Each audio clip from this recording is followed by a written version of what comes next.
Graça e paz, irmãos, boa noite a todos, sejam todos muito bem-vindos a mais esta aula da nossa Escola Bíblica Debaixo da Graça.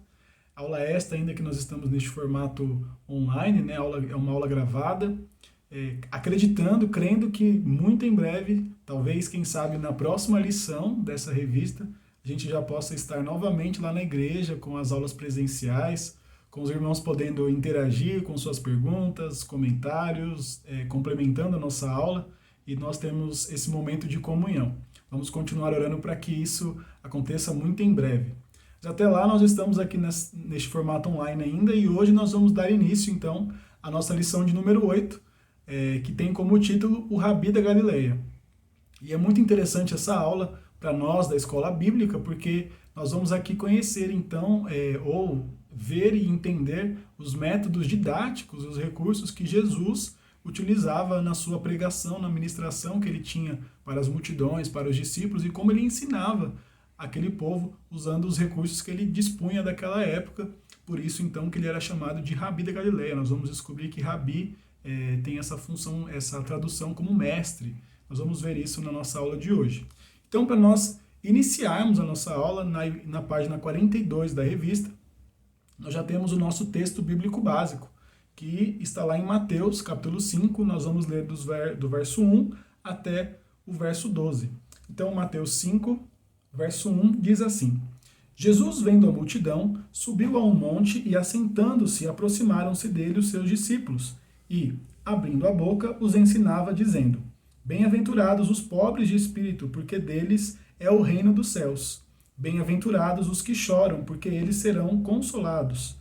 Bem-aventurados os mansos, porque eles herdarão a terra. Bem-aventurados os que têm fome e sede de justiça, porque eles serão fartos. Bem-aventurados os misericordiosos, porque eles alcançarão misericórdia. Bem-aventurados os limpos de coração, porque eles verão a Deus.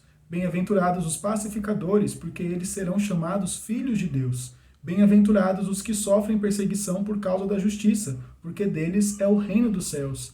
Bem-aventurados sois vós, quando vos injuriarem e perseguirem, e mentindo, disserem todo o mal contra vós, por minha causa.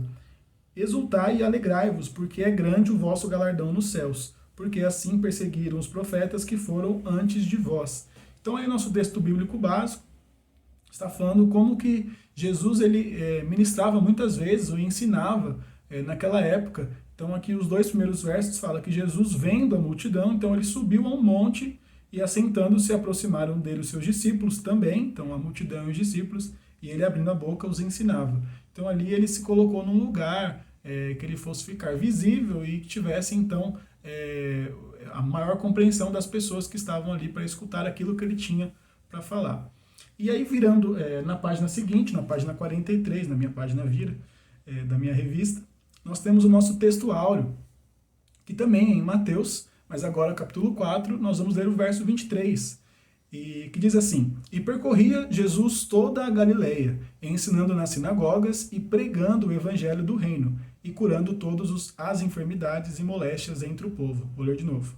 E percorria Jesus toda a Galileia, ensinando nas suas sinagogas, e pregando o evangelho do reino, e curando todas as enfermidades e moléstias entre o povo. Então aí nós vemos que Jesus ele percorria toda a Galileia. E o título dessa aula é o Rabi da Galileia. Por que Galileia? Para quem não sabe, a Galileia era uma região ao norte de Israel, que continha várias cidades, muitas cidades na verdade, que se concentravam ali ao norte. Inclusive a cidade de Nazaré, que foi onde Jesus cresceu, passou toda a sua vida ali antes de começar a sair pela Galileia, pelaquela região, para ministrar a sua mensagem. Então, o Rabi da Galileia, porque ele ministrava e pregava naquelas cidades daquela região ali, na maior parte daquela região. E cidades famosas que na Bíblia é citada, como Nazaré, Cafarnaum, entre outras cidades que tem ali nessa região. Se eu não me engano, hoje em Israel, essa região da Galileia, para os turistas, ainda é citado, assim como a Galileia, e a Israel é dividido entre Galileia, Judéia, Samaria. Mas os nomes oficiais hoje, acho que da Galileia, se eu não me engano, grande parte dela é o Distrito Norte, por estar ao norte, né? E tem algumas cidades, ou alguma parte da Galileia ali, antiga, que é do estado da Palestina, não é de Israel. Então aí tem essas questões culturais também e políticas que foi dividido e a nomenclatura, o nome da região foi mudado. Só para nós nos localizarmos e contextualizarmos aí onde que Jesus pregava e ministrava, para nós sabermos as cidades e a região. Então aí, antes de nós começarmos na palavra introdutória, a revista aqui traz os objetivos desta aula. Então, nós vamos conhecer os métodos e os recursos didáticos utilizados por Cristo no ensino das verdades eternas. Vamos compreender que o conteúdo da mensagem do Mestre é atemporal, ou seja, até os dias de hoje nós podemos usar esses recursos, esses métodos e principalmente a mensagem a qual ele pregava e ensinava. E que seu propósito era torná-la conhecida de todo mundo. E uma das missões da igreja é o id, né? E pregar o evangelho a toda criatura. Então nós temos essa missão de continuar esse ministério de Cristo levando a sua mensagem. E entender as circunstâncias que nos fazem reconhecer que nunca homem algum falou como o Rabi da Galileia, ou seja, Jesus. Jesus era chamado de Rabi da Galileia, mestre dos mestres. Então aí na palavra introdutória, nós temos um texto aí que nós vamos ler juntos. Ser chamado Rabi era uma grande honra cobiçada por todos os líderes da religião judaica. Está lá em Mateus 23, 7. Vamos ler esse versículo? Mateus 23, 7. Diz assim: E as saudações nas praças e os serem chamados pelos homens Rabi, Rabi. Para nós contextualizarmos, não ficarmos só nesse versículo, que é de fato a ênfase para explicar esse texto, Jesus falava aos multidões de seus discípulos, dizendo que na cadeira de Moisés estão assentados os escribas e os fariseus, que eles pregavam ali, que eles falavam a respeito da lei e de como e da palavra, mas que eles não viviam. Eles almejavam ser chamados de rabi, mestres, mas eles não viviam aquilo que eles pregavam. Então aí Jesus estava explicando que todas as coisas que eles diziam que eram para o povo observar e colocar em prática, mas não para copiar os gestos e as atitudes que os próprios fariseus e os escribas tinham, porque eles não viviam aquilo que eles pregavam. E aí nós vemos a diferença, por que Jesus era o mestre dos mestres e por que ele tinha essa importância e era reconhecido como rabi, porque ele vivia aquilo que ele pregava com autoridade, com experiência, né, daquilo que da mensagem que ele estava levando ali. Continuando na revista aí, porém só concedida aos mestres autorizados. E Jesus foi reconhecido como tal até por um grande líder judeu. A palavra rabi significa grande ou mestre, o que sugere grandeza e sabedoria da parte daquele que detém esse título. Então precisava realmente conhecer a palavra, ter a sabedoria, não só o conhecimento decorado daquilo que ele estava pregando, mas a sabedoria de como tratar de ter a interpretação daquela mensagem e fazer com que aquelas pessoas, com que os ouvintes entendessem. Muitas vezes, quando nós estamos ministrando uma aula da escola bíblica, ou até na escola regular, né, os professores aí podem comprovar isso, você precisa entender primeiro e tentar explicar de uma forma que a grande maioria, se não todos, possam compreender. Então Jesus ele tinha essa vivência de explicar de uma maneira que a grande maioria das multidões ou até os discípulos fossem entender. Então ele usava métodos didáticos e recursos do cotidiano daquelas pessoas para ele explicar a mensagem que ele queria. Muitas vezes nós usamos recursos também nas nossas aulas, né, de recursos visuais, usamos exemplos, usamos metáforas, contamos histórias parecidas ou fictícias para que as pessoas consigam entender melhor essa mensagem, né, ou aquilo que nós estamos ensinando. Aqui no nosso caso, ministrando a palavra do Senhor, a mensagem que a Bíblia nos ensina, que nos traz aqui. Então, embora a principal missão de Jesus aqui na terra, no seu ministério terreno, era reconciliar o homem com Deus, ele veio para se sacrificar em favor de toda a humanidade. Durante o seu ministério, ele não se limitou a isso, ele não ficou só nesse propósito. É aquela história, tem um ditado, eu tentei até procurar, mas eu não sei como que é o certo. É um ditado popular, não sei se é um provérbio chinês, enfim. mas é uma verdade, porque falam que você não pode dar o peixe para as pessoas, você precisa ensiná-las a pescar. Isso é mais ou menos o que Jesus fazia. Ele veio realmente para nos dar a salvação de graça, sem preço, sem dinheiro. Mas o que nós faríamos com ela, ou como nós manteríamos essa salvação, ou aquilo que Deus estava nos dando, como nós deveríamos viver a nossa vida cristã aqui. Então Jesus ele veio e começou a ensinar a palavra àquele povo, ele começava a pregar para que aquelas pessoas pudessem entender o porquê que elas estavam recebendo a salvação, ou melhor, porquê que elas deveriam buscar a salvação, porquê que elas deveriam buscar ao Senhor. Então ele veio com esse propósito principal, que era nos salvar, mas ele também nos ensinou com propriedade, com a mensagem de Cristo, o amor de Deus por nós. E ele foi revolucionário naquela época, porque ele usava de métodos e recursos que nenhum outro mestre, nenhum outro doutor da lei usava e explicava. Por isso, então, talvez que ele arrastasse tantas multidões, porque ele tinha esse método, né? essa maneira de explicar. Mesmo sendo Deus, mesmo sendo diferente já de toda a maioria das pessoas, toda a maioria não, né? De todas as pessoas, ele tinha também esse método de explicar para que as pessoas pudessem compreender. Então aí nós temos o primeiro ponto da nossa aula, da nossa lição, que são os métodos didáticos de Jesus. Então a revista diz assim: o mestre por excelência valia-se de vários métodos na exposição de sua doutrina. O principal destes era o discurso, está lá em Mateus 23, a gente já leu alguns versos. Em outras ocasiões, grandes ensinamentos e revelações do Rabi da Galileia tiveram origem em uma pergunta, também lá em Mateus a referência. Também eram comuns os debates, principalmente entre Jesus e os representantes da religião judaica.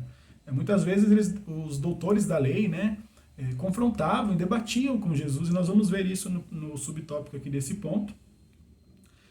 Por fim, ele também fez uso da dramatização para deixar gravadas na mente de seus discípulos algumas verdades eternas acerca do reino de Deus. Então, olha quantos métodos que Jesus tinha aí. Eu acredito que a revista trouxe esses 4, mas existiram mais métodos que Jesus usava para ensinar as multidões e aos discípulos. O primeiro ponto aí, então, o primeiro subtópico aí, são os discursos que Jesus utilizava. Então, os estudiosos da Bíblia apontam cerca de 60 discursos de Jesus nos evangelhos. No entanto, é óbvio que nem todos foram registrados nas Escrituras. Nós sabemos que nos 4 evangelhos que contam a história, que narram a história de Jesus aqui na Terra, desde o seu nascimento até a sua morte e ressurreição, claro que ele, durante o seu ministério terreno, estima-se dos 30 aos 33 anos de idade de Jesus aqui na Terra, ele passou por várias cidades, ele pregou para muitas multidões e para os discípulos. E claro que nem todos os discursos, todas as palavras, toda a vida de Jesus detalhada está na Bíblia, está registrada na Bíblia.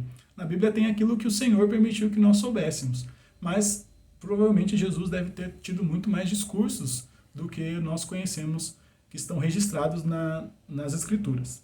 O mestre percorria as províncias, cidades e aldeias pregando o evangelho do reino e ensinava nas sinagogas. Está lá em Mateus, capítulo 4, verso 23, que é o nosso texto áureo, que nós vimos lá, que percorria Jesus toda a Galileia, ensinando nas sinagogas e pregando o evangelho do reino. O discurso, esse método que Jesus utilizava, na maioria das vezes, era onde só ele falava, muito parecido com as nossas ministrações da palavra, que nós chamamos de pregação, não é? Nos nossos cultos, onde o pastor ou o ministro da palavra está ali pregando, fazendo o seu discurso, pregando aquilo da parte do Espírito Santo, que o Senhor ministrou a sua vida, para ministrar à igreja. Então Jesus ele ministrava através do discurso, era um dos métodos que nós utilizamos até hoje, onde só ele falava, o interlocutor falava, e aquelas pessoas estavam ali ouvindo, na maior parte das vezes. A diferença deste método que Jesus utilizava de outros é que os rabis, os doutores da lei daquela época, eles pregavam para um grupo seleto. Geralmente era só para algumas pessoas específicas nas sinagogas. Jesus ele pregava para as multidões, para os discípulos, claro. Muitas vezes ele tinha que explicar aquilo que depois ele pregava para a multidão, ele falava com os discípulos. Inclusive, algumas passagens bíblicas explicam isso, que quando Jesus falava, usava os seus discursos, os discípulos, depois que a multidão era despedida, perguntavam a ele para que ele explicasse melhor. Então Jesus explicava algumas coisas para os discípulos também. Mas na maioria das vezes ele explicava para as multidões, e na multidão era quem quisesse, quem estivesse ali disposto a ouvir aquilo que Jesus pregava. Então ele não selecionava um grupo específico, como somente os discípulos, como os outros rabis, como os outros doutores da lei, mas ele pregava para quem quisesse ouvir, para quem tivesse ouvidos ali naquelas multidões. Então o primeiro método eram os discursos. E aí o segundo são as perguntas. O método de ensino que se estabelece por meio de perguntas é um dos mais antigos que existe. Filósofos como Sócrates se valiam dessa técnica, até hoje utilizada por professores de todo o mundo. E a revista traz um nome que eu não fazia ideia que existia, que é a maiêutica. Nunca ouvi falar essa palavra, mas aí, graças a Deus, a revista já traz uma explicação aí num texto em azul em destaque, na sua revista também deve ter, que diz assim: maiêutica, o sentido da palavra grega expressa a ideia de uma parteira que ajudava as mães no ato de dar à luz. O verbo significa literalmente parir. Sócrates via-se como a parteira e, tanto quanto possível, ajudava seus alunos a parir ideias que apresentassem soluções para os problemas da vida. Então, Jesus tinha esse método das perguntas, dele perguntar para aquelas pessoas que estavam ali escutando ele, ou seus discípulos. Ele indagava coisas que ele mesmo sabia a resposta, mas ele queria que aquelas pessoas tivessem o raciocínio, tivessem o pensamento de elas mesmas responderem e dar a solução para aquela indagação, para aquele problema que Jesus estava ali apresentando. E era uma forma de aprender, muitas vezes, que os professores de hoje em dia usam ainda, assim como os filósofos, o Sócrates, aqui que a revista traz, usava também na sua época. Quando Jesus tinha 12 anos de idade, perdeu-se de José e de Maria durante uma festa e foi encontrado 3 dias depois. Está lá em Lucas 2,46. Vamos ler? Evangelho de Lucas, capítulo 2, o verso 46. Depois de 3 dias, o encontraram no templo, sentado entre os mestres, ouvindo-os e fazendo-lhes perguntas. Todos os que o ouviam ficavam maravilhados com seu entendimento e com as suas respostas. Então aqui, eu já li o 47 também, ele tinha ele perguntava, e nessa época aqui, com 12 anos de idade, um pré-adolescente, que essa ocasião que a revista traz aqui, que ele se perdeu dos seus pais, José e Maria, os pais aqui na Terra, era uma festa que eles iam para Jerusalém, da festa da Páscoa, né? E ali eles tinham as festividades, e aí depois a família deve ter ido embora, e acharam que Jesus, como em Lucas, depois no texto, você lê esse capítulo todo, você vai ver lá que fala que que os pais de Jesus, Maria e José, achavam que eles estavam entre os parentes ali na caravana, porque pensa, eles não eram de Jerusalém, então eles iam para essa festa em caravanas, né? Acredito eu, que com seus familiares ali, talvez tios, primos, próximos ou vizinhos, enfim. E ali eles achavam que Jesus então devia estar com um desses parentes aí, com algum deles. E aí quando eles percebem, no caminho de volta, eles voltam então até Jerusalém, mas aí se passam 3 dias.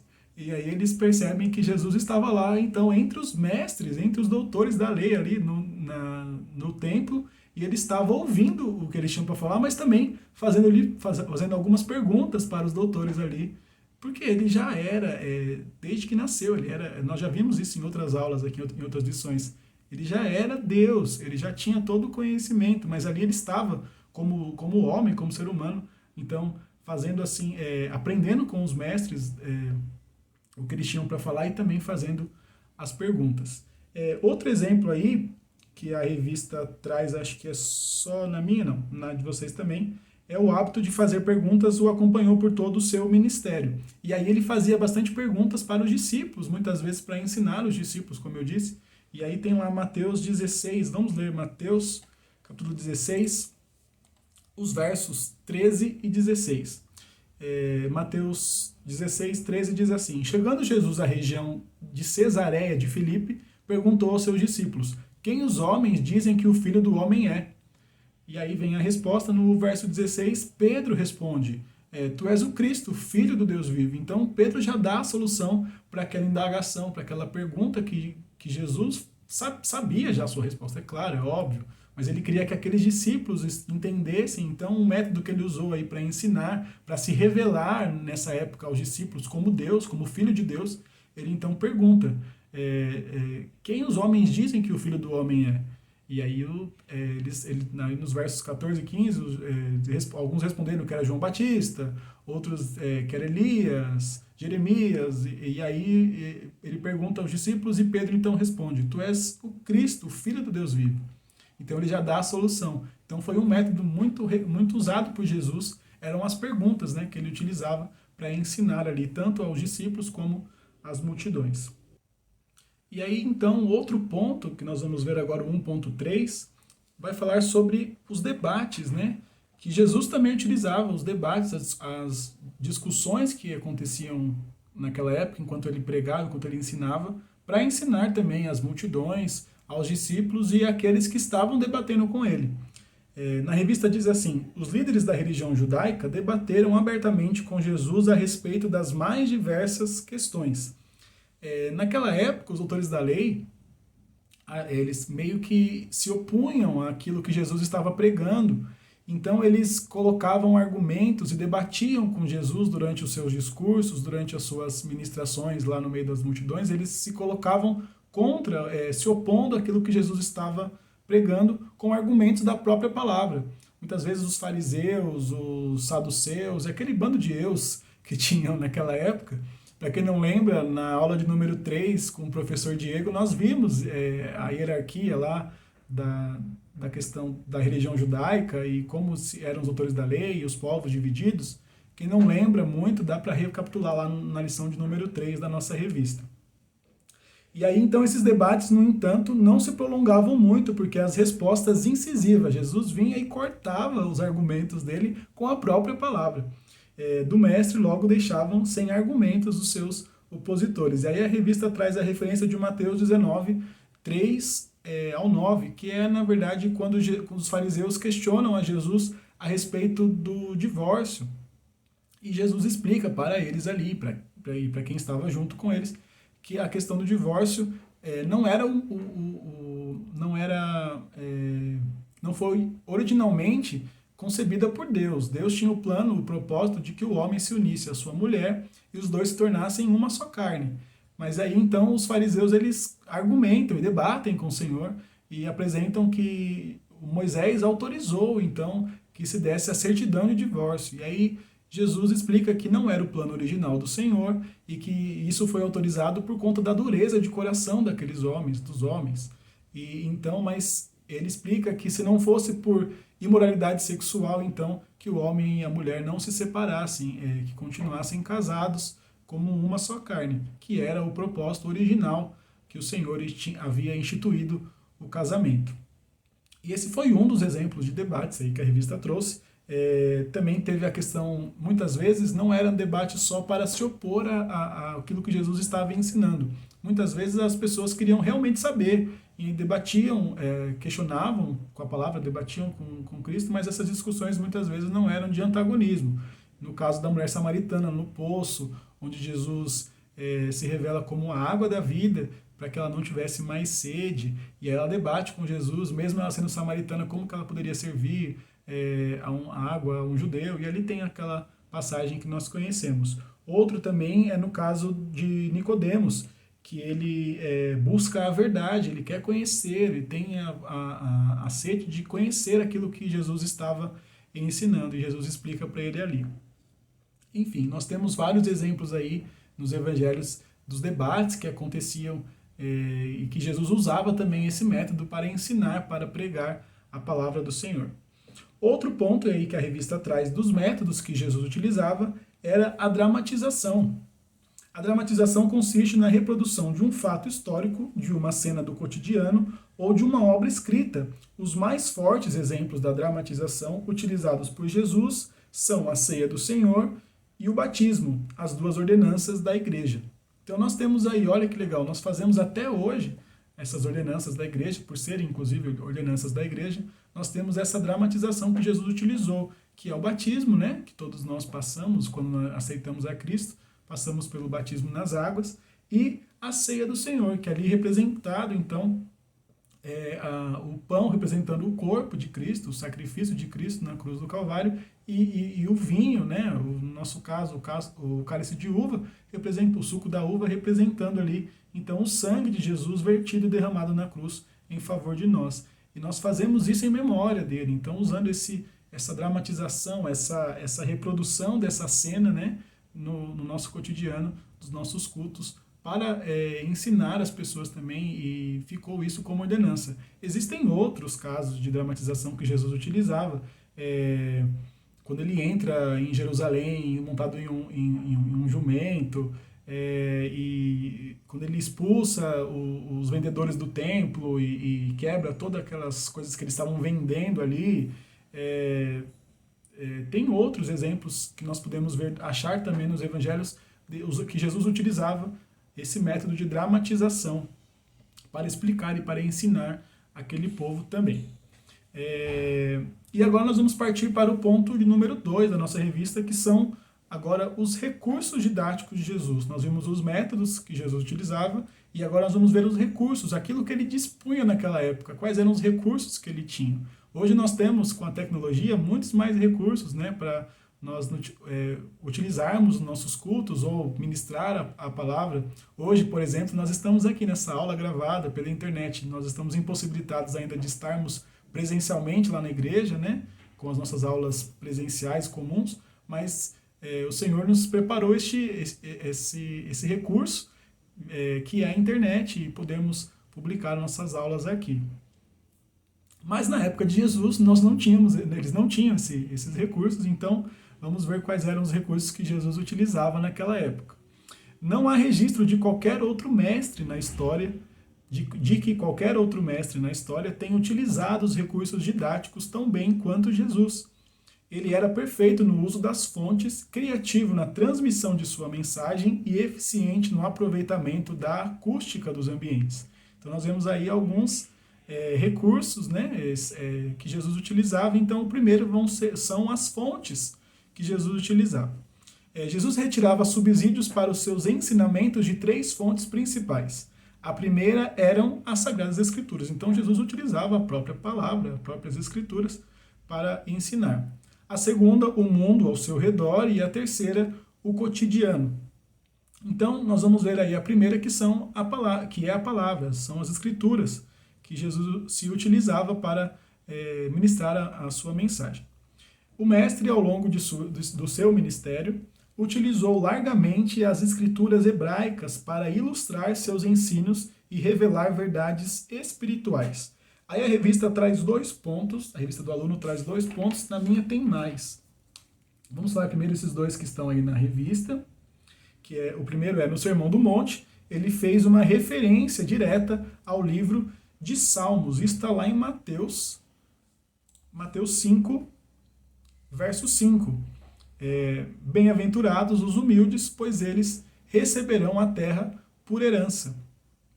E aí essa referência está diretamente ligada ao Velho Testamento, que está lá em Salmos 37, capítulo 37, verso 11, que diz assim: mas os humildes receberão a terra por herança e desfrutarão pleno bem-estar. Então ele faz essa referência direta da palavra aí para ensinar ali em Mateus 5:5, como está registrado. Ele usa então essa referência de Salmos 37, 11. E a outra é quando lhe pediram um sinal com a suposta intenção de ver autenticada a sua divindade, Cristo previu a própria ressurreição. Então pediram um sinal para ele, tinham a intenção de comprovar se ele era realmente divino, se ele era realmente Deus, se ele tinha divindade nele. Então ele previu a sua própria ressurreição. Então está lá em Mateus 12:40. Abre aí sua Bíblia em Mateus capítulo 12, verso 40, que diz assim: pois assim como Jonas esteve 3 dias e 3 noites no ventre de um grande peixe, assim o Filho do Homem ficará 3 dias e 3 noites no coração da terra. Olha que legal, ele usou a passagem lá de Jonas, quando Jonas estava fugindo daquilo que Deus havia mandado ele fazer, de ir a Nínive pregar a mensagem, né? Então ele fica 3 dias e 3 noites no ventre de um grande peixe. Algumas traduções trazem uma baleia, né? Provavelmente sim, porque acho que o maior peixe que existe, né? Para caber um ser humano dentro. Mas enfim, Ele se compara, então, ele fala que assim o Filho do Homem ficará 3 dias e 3 noites no coração da terra. Então, quando ele desce até o inferno e toma as mãos, e toma das mãos do diabo a chave que nos prendia, que nos tornava cativos. E ao terceiro dia, então, ele ressuscitou e nos trouxe a salvação. Então ele previu lá, quando pediram esse sinal, antes de acontecer isso, ele previu a sua ressurreição, comparando então ao que já estava, o que já fazia parte das escrituras sagradas. Então essa era uma das fontes que Jesus utilizava. Existem vários outros métodos. Como eu disse aqui na minha revista, tem outros. Um muito interessante, muito que acho que a maioria das pessoas conhece, é quando ele é confrontado por Satanás, né, no deserto, tentado ali por Satanás, e o próprio Satanás usa as escrituras para confrontar, para que Jesus cedesse às suas vontades. E Jesus também usa então as escrituras para debater e sair triunfante da tentação vivida por Satanás ali no deserto. A segunda fonte que a revista traz aí é o mundo natural. Jesus era um observador da natureza, como participante da criação. Está lá em João 1,3, vamos ler também essa referência. João 1,3 diz assim: todas as coisas foram feitas por intermédio dele. Sem ele, nada do que existe teria sido feito. Ele conhecia o mundo natural como ninguém. Jesus ele cresceu e passou 30 anos convivendo em Nazaré com a população, com a multidão e com seus familiares, seus parentes ali. Então ele teve tempo de conhecer como ser humano como era a rotina, o cotidiano, e ver também, aprender ali a questão da natureza. Então Jesus ele conhecia muito bem os recursos, assim como Deus, porque ele criou, né, a natureza e tudo que existia. Como nós lemos aí em João, todas as coisas foram feitas por intermédio dele. E sem ele, nada do que existe teria sido feito. Ele usou também isso como uma fonte, a própria natureza, o mundo natural, para ensinar aquelas pessoas. Ele conhecia a fundo a natureza, então ele usava várias vezes parábolas e histórias, usando exemplos da natureza, das plantas, muitas vezes a questão do grão de mostarda, que quando você plantava era uma semente muito pequena, mas quando ela crescia ela se tornava uma árvore muito grande, e usava isso para comparar ao reino dos céus, ao reino de Deus, muitas vezes para ensinar as multidões como exemplo. Então ele usava também a questão do mundo natural para ensinar para aquilo que ele estava ensinando às multidões e aos seus discípulos. Outra fonte que a revista traz aí era o cotidiano, a rotina das pessoas daquela época. Muitas vezes nós nos utilizamos desse recurso para ministrar a mensagem e a palavra do Senhor, o nosso cotidiano, nosso dia a dia, aquilo que acontece com a gente. Então Jesus, por conhecer as pessoas, por ter passado ali 30 anos vivendo em Nazaré, convivendo com as pessoas, como carpinteiro ali, no serviço do seu pai, aqui na terra, então ele aprendeu a observar as pessoas e usar os exemplos das próprias pessoas, da rotina das próprias pessoas, para ensiná-las também a respeito do reino de Deus. Em suas preleções, encontramos desde quadros prosaicos, ou seja, banais, do cotidiano, né? Como o da mulher que varre a casa à procura de uma moeda perdida. Está lá em Lucas 15, do 8 ao 10. Inclusive, a irmã Regina pregou a respeito dessa passagem da mulher que varre a casa à procura da sua moeda perdida, na quinta-feira retrasada, se eu não me engano. E aí, até as descrições mais detalhadas de alguns costumes, como o cortejo nupcial, está lá em Mateus, e procedimentos administrativos, como em Lucas 16, do 1 ao 8. Vamos ver Lucas 16, do 1 ao 8. Então, Evangelho de Lucas, capítulo 16, verso 1, diz assim: Jesus disse aos seus discípulos: o administrador de um homem rico foi acusado de estar desperdiçando os seus bens. Então, ele o chamou e lhe perguntou: que é isso que estou ouvindo a seu respeito? Preste contas da sua administração, porque você não pode continuar sendo o administrador. O administrador disse a si mesmo: meu senhor está me pedindo, o que farei? Para cavar não tenho força e tenho vergonha de mendigar. Já sei o que vou fazer para que, quando perder o meu emprego aqui, as pessoas me recebam em suas casas. Então chamou cada um dos devedores do seu senhor, perguntou ao primeiro: quanto você deve ao meu senhor? 100 potes de azeite, respondeu ele. O administrador lhe disse: tome a sua conta, sente-se depressa e escreva 50. A seguir ele perguntou ao segundo: e você, quanto deve? 100 tonéis de trigo, respondeu ele. Ele lhe disse: tome a sua conta e escreva 80. O Senhor elogiou o administrador desonesto porque agiu astutamente, pois os filhos deste mundo são mais astutos no trato entre si do que os filhos da luz.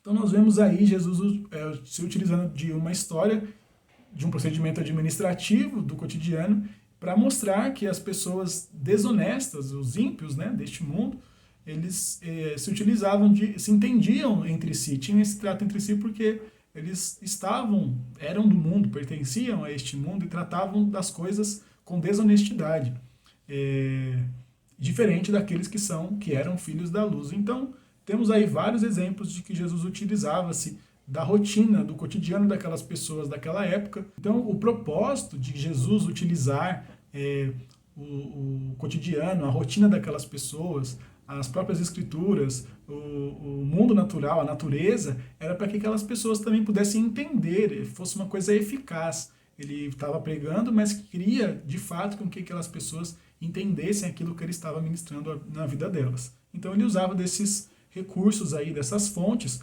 para ministrar a sua mensagem.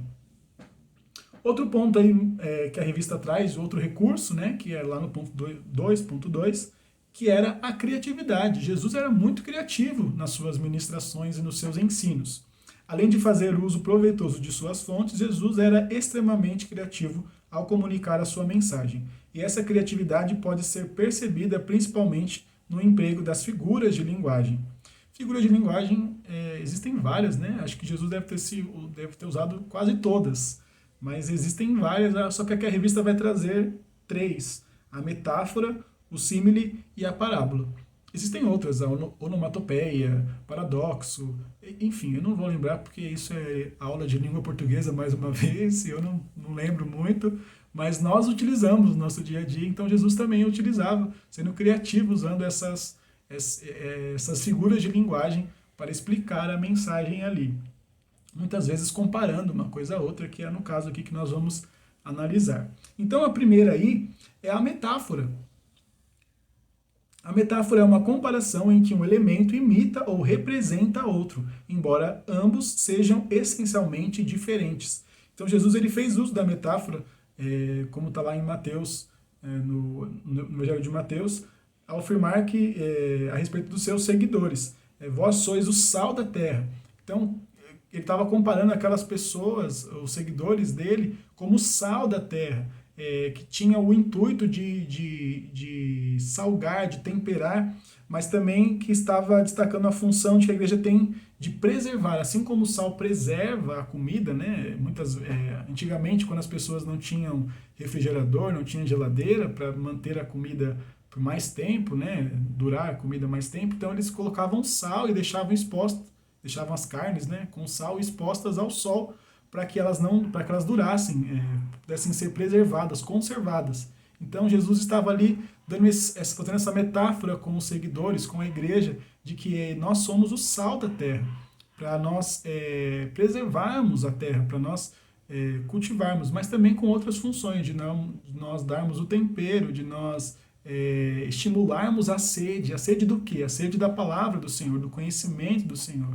Então ele fez essa comparação aí, essa metáfora, usando esse recurso aí para ensinar.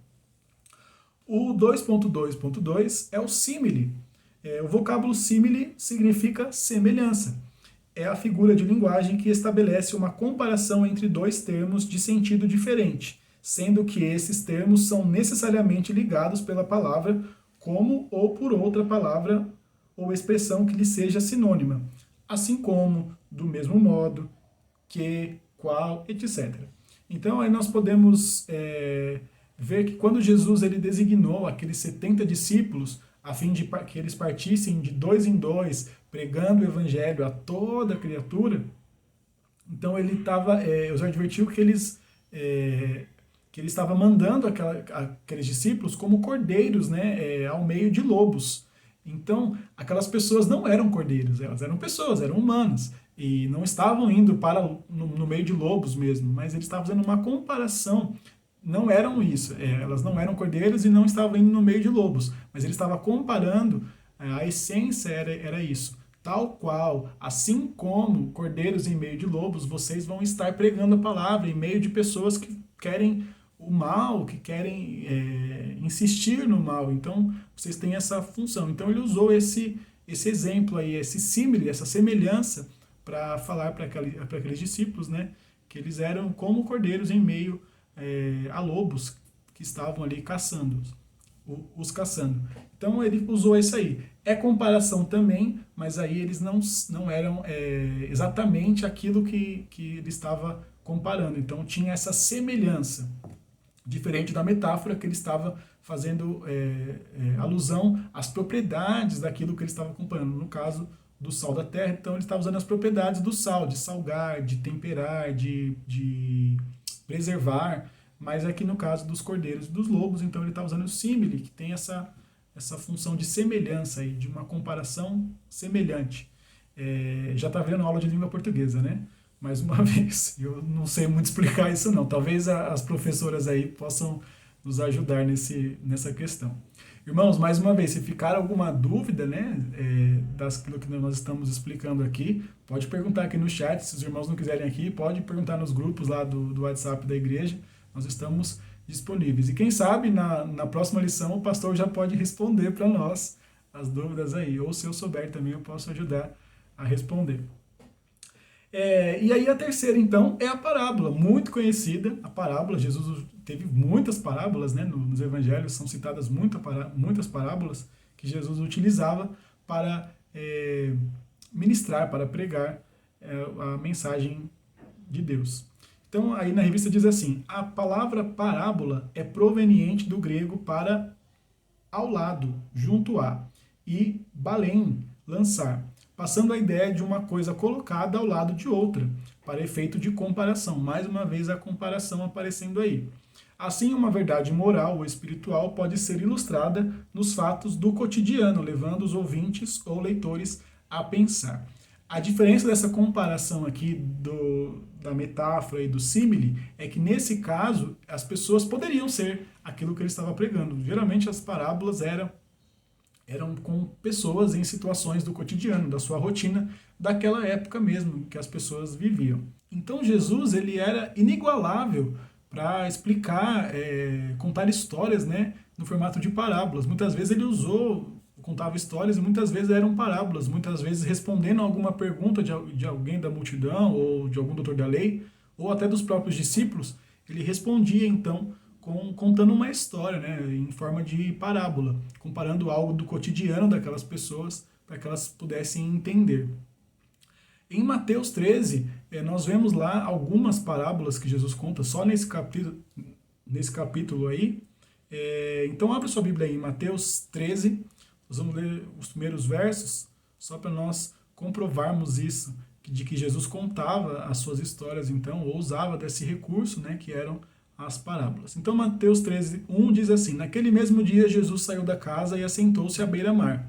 Reuniu-se ao seu redor uma multidão tão grande que ele teve que entrar num barco e assentar-se nele, enquanto todo o povo ficou na praia. Então lhes falou muitas coisas por parábolas, dizendo, e aí vem a primeira parábola que ele começa a contar ali, que é o semeador, saiu a semear, enfim. E nesse mesmo capítulo existem outras parábolas aí que ele conta. E muitas vezes Jesus utilizava das parábolas também, entre outras coisas, para ensinar como era o reino de Deus, como funcionava o reino de Deus, fazendo essa comparação dessas histórias aí em forma de parábola. Mais um recurso que Jesus utilizava nos seus ensinos da mensagem do Senhor. E aí nós temos o 2.3 e o ponto 3 da nossa revista, que eu vou deixar então para a próxima aula, porque nós já estamos aí com um tempo avançado de aula. E aí fica então o 2.3, que seria o aproveitamento da acústica dos ambientes. Naquela época não existia microfone, né, para ele se utilizar, nem caixa de som. E aí depois o ponto 3 vai falar sobre outras características do ensino de Jesus também, para nós concluirmos a nossa lição. Irmãos, mais uma vez, se ficou alguma dúvida, não hesite em perguntar, pode perguntar, nós estamos aqui para explicar, assim como Jesus, sermos didáticos e explicar da melhor forma para que todos possam compreender as nossas lições. Não se esqueça que quinta-feira nós temos culto às 20 horas lá na igreja. Se você não puder estar com a gente presencialmente, acompanhe pela live. Domingo às 9 horas da manhã nós também temos o nosso culto da família. Vamos estar em comunhão, orando para que o Senhor permita que muito em breve nós possamos estar novamente juntos lá na igreja, presencialmente, com nossas aulas da escola bíblica, tendo esse momento de comunhão e de interação e de aprendizado. Não esqueça também de curtir os nossos vídeos aqui do nosso canal da igreja, de compartilhar, de se inscrever no nosso canal. Isso nos ajuda a propagar ainda mais a mensagem do Senhor, de alcançar mais vidas através deste recurso que o Senhor nos permitiu utilizar. E que você tenha um excelente resto de noite, uma excelente semana e que o Senhor te abençoe. Até mais, irmãos!